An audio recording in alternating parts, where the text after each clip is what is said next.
In this game I played against a German club player named Peter, last name was Peter. In Bad Weisse, this was the third round. I played e4, he played c6, the Caro-Kann defense, the basic idea of which is to prepare the central thrust d5. So he wants to immediately take control of the center, and he's just getting ready to do it. I played d4, and he played d5, taking his part of the center, because we know the center is the most important part of the game. So now I have 2 pawns solidly in the center. He has 1 pawn, but my e4 point is challenged. There are 3 basic ways in which white handles the situation. One is to defend the pawn, either with knight c3 or knight d2. One is to play the move e5. One is to play pawn takes pawn. Pawn takes pawn has the disadvantage of, after black responds with c takes d5, now both sides have equal central control. e5 has the disadvantage of, instead of having a dynamic center, white has a rather static one, in which it's hard for me to generate play in the center, and black will tend to put a bishop on f5 and then close it in with e6. Notice it's much better to have a bishop outside of this closed structure than inside, and then he'll develop play along these lines. I played the third option, the main line, knight c3. He played d takes e4, and I played knight takes e4. So now black has a very solid structure, but white has a little more central control. My opponent played knight f6. I played knight takes f6, and he played g takes f6. So now we see that at this point, black's pawn structure is a little bit weakened. He has these doubled pawns. If he goes kingside, his king will be a little weak, which means that his king pretty much will stay in the center or go queenside, which is really good for me to know. I began with c3. Now the reason that I played this move is because, actually, in a strange way, because of his bishop on c8. The point is that black has to develop that bishop quickly, because at one point he's going to need to play the move e6 to be able to bring out the other bishop. So he has to put the bishop out to either the f5 or g4 square. The most natural move for white here is to play knight f3, developing my knight towards the center. But now I would allow black a good developing move, bishop to g4. Now the bishop pins my knight, and then he'll go on with his business.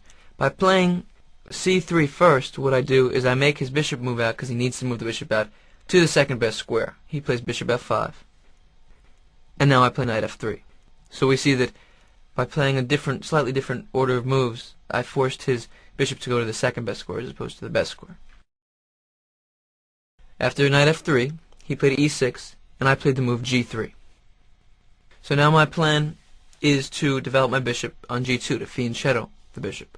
What that means is to put my bishop on g2 on the diagonal. My pawns are on h2, g3, and f2. My bishop is on g2, so that I sort of seem to have light squared weaknesses, but my bishop fills up those holes very quickly. And it's a very solid, good way of developing a piece, especially since I know he's going to probably castle queenside later on, my bishop will be good on that diagonal. Also, the g file is open, which means sooner or later black will probably play rook to g8, which would attack my g2 pawn if I develop my bishop, say, on the e2 square. After g3, that rook wouldn't do anything. So it's a good way to develop my pieces. Here my opponent played the move queen to b6. Now after playing a move like g3, the most natural thing to do is to consistently develop our pieces, bishop g2. That's obviously what we intended with g3, but my opponent's last move sort of stopped that, because if I play bishop g2 now, his response will be to play queen a6, a strange looking move, which actually makes my game very difficult. The first point of it is it simply stops me from castling. My next move wants to be castled, but we know the rule, we cannot castle through check. His queen controls the f1 square, so it's illegal for me to castle. I can't do it. And the incredible thing is it's very hard for me to actually figure out how to castle. For instance, if I try to block the diagonal with queen e2, he can play bishop d3, attacking my queen and maintaining the control of the diagonal. I have to move my queen, then it can continue developing. If I allow this move queen a6, it's very tricky for me to finish up my development, and my king is going to be stuck in the center. And if my king is stuck in the center and he develops and he can bust open the center to try to attack him, a very important way to attack in chess is to keep your opponent's king in the middle of the board. So if I play bishop g2, I could allow my opponent a pretty dangerous idea. But I stopped it. I played the move queen e2 first. Now this move has more than one purpose. For one thing, I'm simply not allowing my opponent to play queen a6 because I control that square more than once. If he plays queen a6 now, I can either move my queen or trade on a6. And after you look at the variation, for instance, queen takes queen, knight takes queen on a6, bishop takes knight on a6, black plays b7 takes a6. Black has a very bad pawn structure, and the doubled pawns on the A file will give him big problems. So he can't do that. And the other point is that I'm defending my B2 pawn. See, my opponent was sort of, by playing queen B6, he stopped both of my bishops from developing. My bishop F1 can't develop too well because of queen A6. My bishop on C1 can't develop because my B2 pawn is hanging. By playing queen E2, I freed up my F1 bishop to come to G2 because I control the diagonal. And now my bishop on C1 can move because the B2 pawn is defended. And here my opponent played a slightly wrong move. He played knight D7, which completely allows me to develop my pieces. Slightly better, I think, would have been bishop to E7, because now if I play bishop to G2, he still has the option of playing queen A6, offering a trade of queens. Because if I castle, he can take my queen, and if I move my queen, he controls that diagonal. I can't castle kingside. And after queen takes queen, knight takes queen, it's good for black to trade the queens because there's sort of a rule in chess. If you're better in material, you want to trade down pieces. You can think of that in that if you have 3 pawns and your opponent has 2 pawns, the advantage of 3 to 2 is smaller than if you have 2 pawns and your opponent has 1 pawn.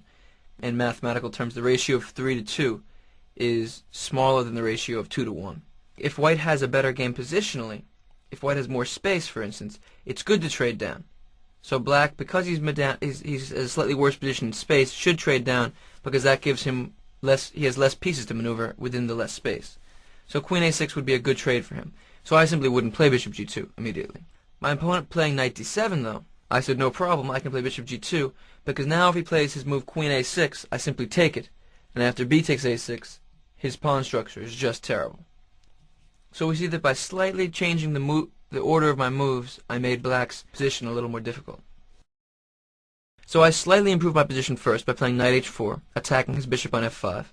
His bishop came back to G6 because, notice, if I took on F5, he can't take back because his e-pawn is pinned to the king. And even if he did take back, those 3 pawns, tripled pawns, would be tremendous weaknesses. He came back to G6, and now I played the move bishop to G2. After bishop G2, my opponent castled queenside, and I castled kingside. And now we have the beginning of what could be a race. When the opponents castle on different sides of the board, what the position often comes down to is a race for the king. Here, white is going to be way ahead in the race because, first of all, his queenside is very weak because the C6 pawn is a weakness. I'm going to play the move B4 and A4, and soon play the move B5, breaking down his pawn structure. And this brings up a very important idea in attack. It's much easier to attack when your opponent has a weakness. In this position, his queenside has a very specific weakness, the pawn on C6. After B5, suddenly the lines are opening up around his king. If you imagine if his pawn were back on C7, things would be very different. It would be much harder to attack because then B5, for instance, wouldn't do anything. I'd have to push my pawns up to B5 and A5 and then play a move like B6 to sacrifice a pawn in any attempt to open up anything. You can see that the pawns, for instance, on A7, B7, and C7 are much more solid than that single difference of the pawn being on C6. And a lot of people, when they're being attacked on one side, have the inclination to move a pawn to stop the attack. But be very careful when you do that, because usually a pawn move in the area where you're being attacked will give yourself a weakness that your opponent can hone in on. So he played the move bishop to E7. Now notice also the relationship between my knight on H4 and his bishop on G6. I can take it whenever I want, and this makes things very difficult for him. But the black bishop on G6 can't move anywhere, and it's hard for him to develop his game around different plans because in any moment I can simply take it off the board while my knight on H4 is sitting pretty. So his idea of playing bishop E7 relates to pushing F6 to F5 with the idea of taking on H4. He's trying to get rid of that knight. But it'll be interesting for you to notice how I respond to that moment. One more thing, many of you guys have heard the expression, the knight on the rim is dim. That's something which Bruce Pandolfini used to tell me. It's true that a knight on the edge of the board has much less dynamic possibility, has much less movement than a knight in the center of the board. If you consider the fact that a knight on the E4 square on an empty board controls 8 squares, and a knight on the side on H4 controls only 4 squares, while a knight in the corner on H1, for instance, controls only 2 squares. In this particular position, my knight on H4 fulfills a very specific purpose. It attacks the bishop on G6 and limits that bishop to the point where it's almost not even on the board. After bishop E7, I played the move B4, and my opponent played F5. So what he's done is he's challenged me. He's challenged my knight on H4. The question is, what am I going to do with it? And here we reach an interesting moment in chess. I can take on g6, but it would be a mistake. If I play knight takes g6, then after h takes g6, I've done a number of things. For one thing, I've solidified his pawn structure. The pawns, you can see this strange kind of diamond of pawns, f7, e6, f5, g6. They support one another, and their one weak point, f7 square, is very hard for me to reach with two bishops, because a bishop can't get there. The reason I say that is because, for instance, if I had a knight, my knight on e5 would attack the f7 point, but nothing else can jump over pieces. And the other thing is that I'll have opened up the h-file for him to work with. Now he has, if he can double rooks, if you imagine him putting a rook on h5 and another rook on h8, he's attacking my h2 pawn. And so by simply playing knight takes g6, I've taken off a piece of one of his pieces, which does absolutely nothing. I've solidified his pawn structure, and I've given him room to attack. Instead, I played the simple move knight f3. And we see that what's happened is my opponent played the move f5. I let him lock in his own bishop, and then I simply said, okay, I don't want it. Came back to f3. So I simply made him play the move f5, and I backed away, no problem. Now your bishop on g6 can't go anywhere. So he tried to give his bishop a little life, played bishop to h5. Now this might seem like a good piece to you, like his bishop on h5 pins the knight. You probably know that pins are good. But in fact, it's not such a useful piece, because for one thing, he can't utilize the pin, and I can get out of the pin whenever I want, queen d3. And another thing you should know is that whenever my queen moves out of the way, it'll almost force him to take on f3. The reason being, after my knight moves away, his bishop on h5 does absolutely nothing, and will do absolutely nothing for a long time. Try to imagine what that bishop on h5 could ever do. It's just sitting there empty. So the bishop on h5 can take on f3, but if I play correctly, I can make that completely unimportant. And so I continued my attack with a4. My opponent played queen c7, a defensive move. The reason he did that is because I had a threat. I wanted to play the move a5, and after he goes back to c7, play the move a6. Boom, boom. And suddenly everything is opening up. The c6 pawn will be very weak because the b7 pawn is leaving, and I've undermined this attacking point. You can see that if he were to play pawn takes pawn on a6, I would play queen takes a6 check, and he'd be in big trouble. And if he plays the move b6, then what I'm going to do is I'm going to move my queen to e3, and I'm going to slowly pile up on the c6 pawn, and my opponent's going to be in a big problem because he has no real way to continue to develop a plan of his own. It's also important for you to notice that if he leaves my knight on f3, his knight on d7 can't move, because if his knight comes to f6, it allows my knight to jump into the e5 square. Boom. And that knight is just completely brutal. Also, an important thing to notice is that my bishop will eventually come to the f4 square, pushing his queen back. All of black's pieces are bad, all of white's pieces are good, and his king is weak too. The relationship between the knight on f3 and the knight on d7 in this position might be interesting for you to take a look at. A lot of the time in chess, when our opponent makes a move, we take the space that he left behind. And here, his knight on d7 is the only... It's locked to that square because if it moves, my knight will hop into a very good square. So his knight is made into a purely defensive piece by my knight just sitting on f3, doing, it seems, like nothing. So my opponent played queen c7 with the idea of if I play a5, he would quickly play a6 and try to blockade my attack. Of course, I'm not going to do that. I played b5. So now I'm undermining the c6 pawn in a different way, a more direct way, actually. If he takes on b5, then after a takes b5, the a7 pawn is attacked, and my bishop on g2 comes alive. So my attack is coming up. Lines are opening up around his king. The first step to the attack is to open up lines around your opponent's king. And a very important thing to understand is that in an attack, when you decide to attack, it doesn't mean that you decide to mate. It means that you have to take these things step by step and have faith in the natural progression of the attack. So in this position, I'm not playing mate. First of all, I'm opening up some lines, then I'm developing my pieces towards the attack. I'm doubling rooks sometimes. I'll slowly move forward and then I'll mate him. It's not just attack and mate. It's a long development to attack. And so don't get too excited. Take your time and play the best moves. After b5, my opponent said, I'm not going to let you open up either the a or the b file, and he played c5, a natural move. I responded to c5 with a5. And now we seem to see that inevitably something's going to open up. Whenever I want to, I can play the move b6, sacrificing a pawn, and if he takes it twice, then I'll have the a file opened up. I don't have to do it yet, but just the fact that I can do that whenever I want makes black's position very difficult. After a5, he played knight f6. And here, I did a big calculation, and I played a forced series of moves that won the game. take a moment and just think about how you would like to continue the attack, what you think is the correct idea. Even if you don't see all the variations, think about what kind of ideas you think are good for white. We've been looking at the fact that we want to open up the game on the queen side, right? We've also talked about the fact that the relationship between the knight on f3 and the knight on d7 was such that if the knight moved, my knight would jump in. We also talked about the fact that I wanted to play the move bishop on c1 to f4 at one point. All those ideas have to be used, but you got to use them in the right order. If I were to play bishop f4 immediately, my opponent would just play bishop to d6, blockading it all.